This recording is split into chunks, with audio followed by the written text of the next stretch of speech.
攝影咧就係將呢一個美好嘅瞬間永久保留啊嘛，將眨一下眼嘅瞬間永久保存。Hello， 我叫 Smile 啊，咁我係澳門嘅攝影師啦，咁我主要咧係影寵物同埋家庭嘅相片嘅。我咧曾經係澳門嘅柔道運動員啦，咁柔道比賽場到而家攝影師咧，我係想將運動員嘅精神、專注同埋特點咧融入喺攝影入邊嘅，從而達到更好嘅攝影效果啦。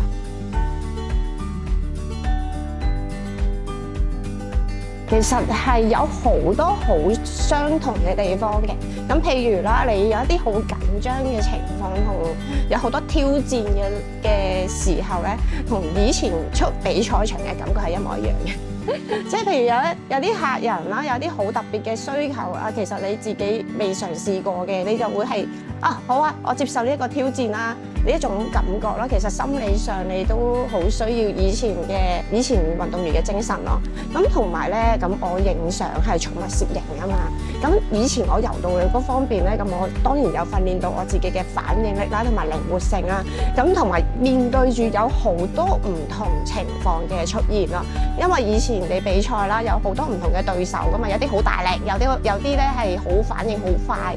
咁而家啲狗仔又係咯，你唔會一開始就認識嗰隻狗仔，你要慢慢去觀察佢，又一路影相，一路去變化咯。咁就好多情況係同以前可以話我以前嘅10年功力係有關係嘅。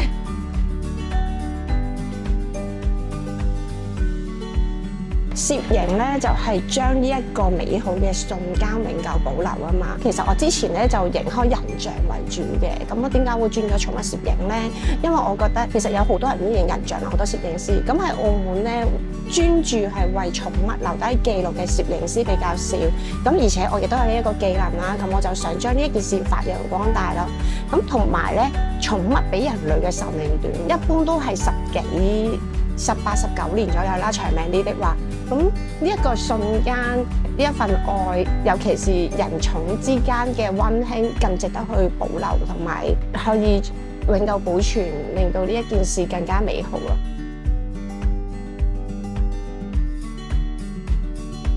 我會最注重就係自然同埋真實啦。譬如你自己喺屋企抱住隻狗仔嗰個畫面。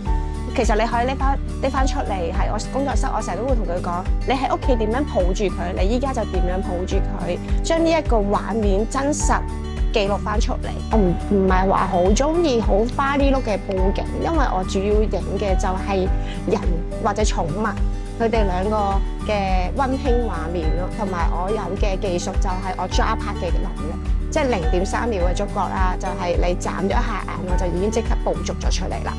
咁就可以將一個寵物好可愛、好得意嘅畫面咧，就將眨一下眼嘅瞬間永久保存。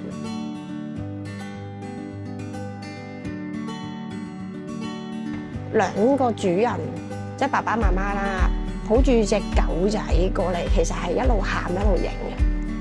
佢哋係因為隻狗仔啱啱出院嘅，咁佢可能醫生又同佢講大概壽命剩翻1個月左右啦。咁佢哋兩個，我見到佢兩個主人咧隻眼已經腫晒㗎啦。佢就話佢喊咗一晚，咁佢都依然堅持好想記錄低佢最後嘅瞬間咯，最後嘅美好回憶。跟住亦都有啲客人，暫時目前已經有2個啦。咁我影完相，咁第2日佢就過咗身。同埋咧，亦都有好多人係養咗10幾年寵物啦，都冇帶佢嚟影過相，冇影過寫真咯。咁就走過嚟，好想留翻個紀念咁樣咯。咁佢哋亦都唔追求一啲好花呢碌嘅畫面嘅，佢哋就係追求嗰個真實嘅瞬間咯。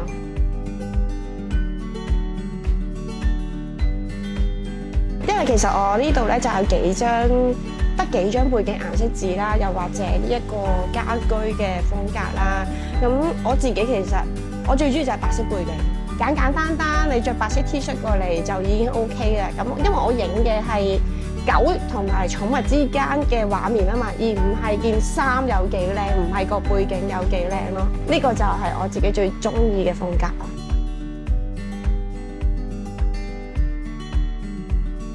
我哋一開始咧就其實都係慢慢試出嚟嘅，可能頭嗰5-6分鐘咧都係我喺度觀察緊咯。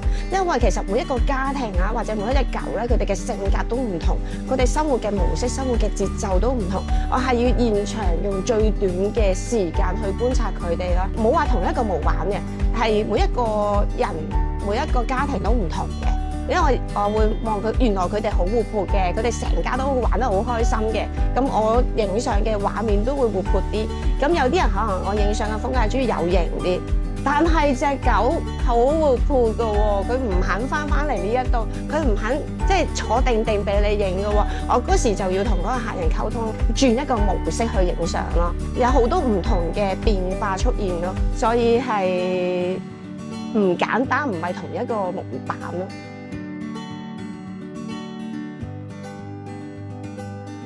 咁當然係好開心，哇！好靚啊，好得意啊！因為其實有時我每一路影相，我一路會俾佢睇，佢哋都會哇咁樣咯。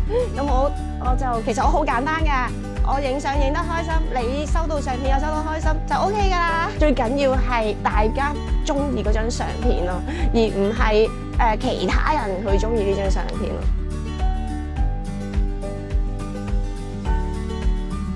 其實未來咧，我就希望將呢個攝影嘅意義傳達出嚟啦。其實有好多人以為手機又隨便嘅記錄啦，攝影係一個好浪費金錢嘅事啦。但係我想講嘅係攝影佢真實嘅意義，同埋佢每個攝影師有唔同嘅風格，將呢一件事表達出嚟咯。咁同埋我自己希望可以搞到一個寵物展，寵物攝影展，係啊。咁呢一個係我未來嘅方向啦。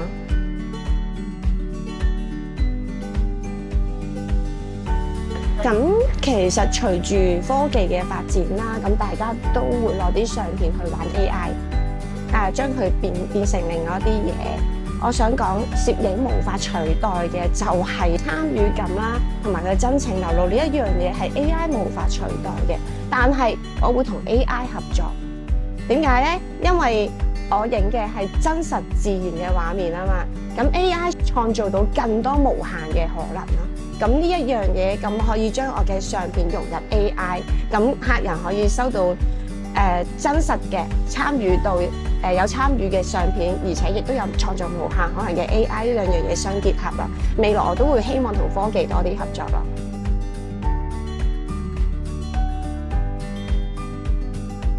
會啊，咁當然啦，其實我哋攝影師啦，係一定係不停咁樣去學習，不停咁樣去創作，而且係好多創意嘅，好多進步嘅空間，將自己去提升咯。呢一件事一定要做咯。